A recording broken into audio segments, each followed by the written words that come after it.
it's Josephine from the Pointe Shop. I am reacting to pointe shoe hacks on TikTok. Let's see what everyone does to their pointe shoes. What is happening right now? Is that duct tape? There should never be duct tape. There should never be duct tape. Actually, that looks pretty supportive. Is this gonna be a thing? Oh my gosh, I actually wanna try this. This is so I will say I have never seen that before. It's still really scary. I'm like afraid that that's gonna like do some massive damage to the pointe shoe. Is this ASMR?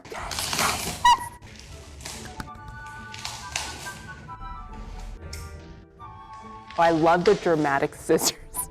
Oh, pretty. Oh, I love that. Ooh. Make a knotted stitch all the way around the platform of your shoe, spaced about 1 centimeter. Oh, this is good. It's so clear. So some people use like a thicker darning thread. This just looks like pointe shoe thread to me. Ooh, this is very minimalist. So some dancers will use like an extra material, like elastic or like rolled up ribbon inside the platform to make it a little bit thicker. Let's see, wrap your thread around the stitches a few times. Okay, so they are making it thicker. Cool. Oh, nice. This is so minimal. Oh my gosh, this is so satisfying. I love watching how everyone darns their pointe shoes. This is so good. Yeah, that's so clean.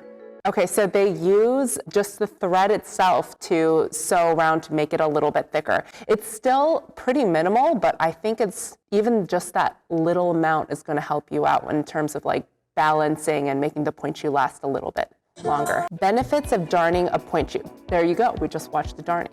This one looks so clean. Extends the life of the shoe, better fit, stability, yeah, all of those things. Okay, yeah, this one looks so clean too. So some people like it really thick. We call that the Coke can method because it can basically balance on its own. And some people like it just very minimal so that they can just barely feel the edges. Elastic loop. Oh, good, because a lot of people ask me how to do the elastic loop. So let's see if this one's a good one. Okay, I don't understand what they're saying, but if you understand, please translate below. This sounds like Portuguese, and this looks like Sodancha. So satin ribbons, oh, see, Sodancha, and then invisible elastic, and then the elastic loop in the back. So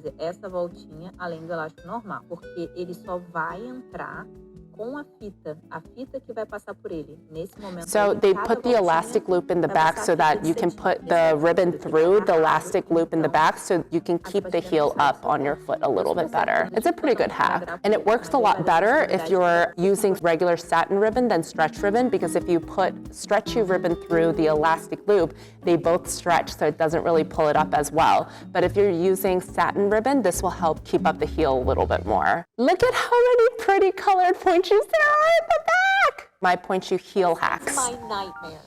Yeah, the heel coming off. This looks like the Block stretch pointe shoe. I might be wrong, but it looks like the Euro stretch.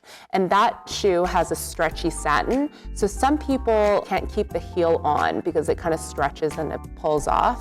So let's see what they do for the heel hack. For me, crisscross elastics, game changer. Yeah, crisscross elastic definitely keeps the shoe on a little better. You could always talk to your pointe shoe fitter about a brand for a disappearing heel. Oh, autumn. Part of your tights up over your heel, add a little bit of rosin or hairspray, and voila. Wow. Yeah, so crisscross elastic is great. Also satin ribbon is a really good one as well, because satin ribbon pulls the shoe up a little bit better than stretchy ribbon. Having rosin on your heel, on your tights, that pulls up your shoes a little bit better. And if you don't wear tights at all, that also keeps your heel on a little bit better than wearing tights, because obviously that slips off a little bit easier. All very good hacks. And then I know that Catherine Morgan showed me how low she sews on her elastic. She doesn't just sew it on the drawstring part of it, she sews it all the way down to her heel. So that also helps the heel stay up. I know this is a big problem for a lot of people, so these are all great things. You want to experiment with different materials and different strategies. Is this another ASMR?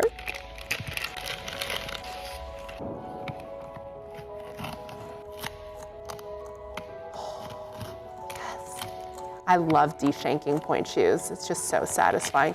I hope that no pointe shoe maker ever watches these videos. They're like, I just did that, you're undoing it. So pretty. Oh. This says sewing gainers, and I know that this is a rough one. Pointe ASMR.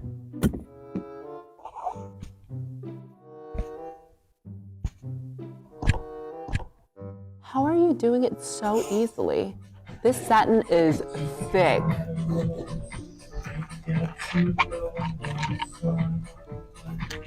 Okay, that looked way too easy. I know that a lot of people have to like use the floor to kind of they have to push the needle down because satin is so thick.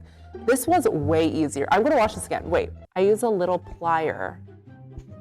Oh, okay, I see what she did. She uses the plier to pull out the needle. That's why. So a lot of Gainer Minden people have told me that using a smaller needle over a thicker pointe shoe needle actually works a little bit better. But if you want to use the pliers, I think that's way better. But yeah, these and like there's certain new materials that came out on the market that are like impossible to sew. So yeah, this one's a good one, the pliers. Okay, so that was pointe shoe hacks. If you guys see any more great pointe shoe hack videos online and you want us to react to them, please tag us in the comments. I'll see you guys later.